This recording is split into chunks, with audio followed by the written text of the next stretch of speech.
রবীন্দ্রনগর থানার আইসি মুকুল মিয়াকে বদলি করা হয়েছে দার্জিলিং এ। রবীন্দ্রনগরে যে অশান্তি, সেই অশান্তির ঘটনার জেরেই বদলি বলে সূত্র মারফত যে খবর পাওয়া যাচ্ছে, সেই জায়গায় নতুন আইসি মালদার রতুয়া সার্কেল ইন্সপেক্টর সুজন কুমার রায় বদলি করা হলো রবীন্দ্রনগর থানার আইসি মুকুল মিয়াকে।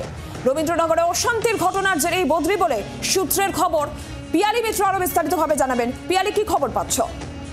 একেবারে দেখো, রবীন্দ্রনগর থানার আইসি মুকুল মিয়া এবং মহেশতলার এসডিপিও কামরুজ্জামান মোল্লা, তাদের দুজনকেই বদলি করা হয়েছে। তুমি জানো যে সম্প্রতি রবীন্দ্রনগর এলাকাতে দুটো বড় ঘটনা ঘটে। একটা কারখানাতে একটি বাচ্চাকে টর্চার করা হয়েছিল, সেই বাচ্চাটিকে এখনো পর্যন্ত উদ্ধার করা যায়নি। মুকুল মিয়ার পাশাপাশি কামরুজ্জামান, তিনিও রবীন্দ্রনগর থানার দায়িত্বে ছিলেন।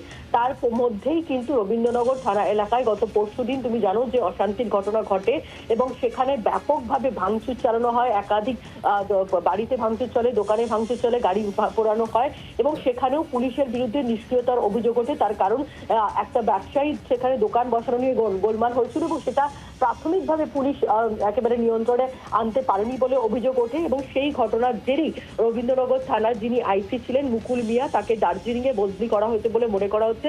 তার জায়গায় নতুন আইসি হলেন সুজন কুমার রায় এবং এসডিপিও যিনি ছিলেন মহেশতলার কামরুজ্জামান মোল্লা, তাকেও বদলি করা হয়েছে। তার জায়গায় নতুন এসডিপিও হলেন সৈয়দ রেজাউল কবির।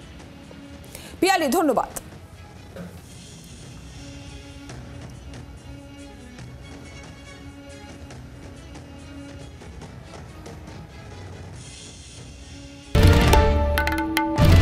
বাংলার আওয়াজ, বাঙালির আবেগ, জি 24 ঘন্টা।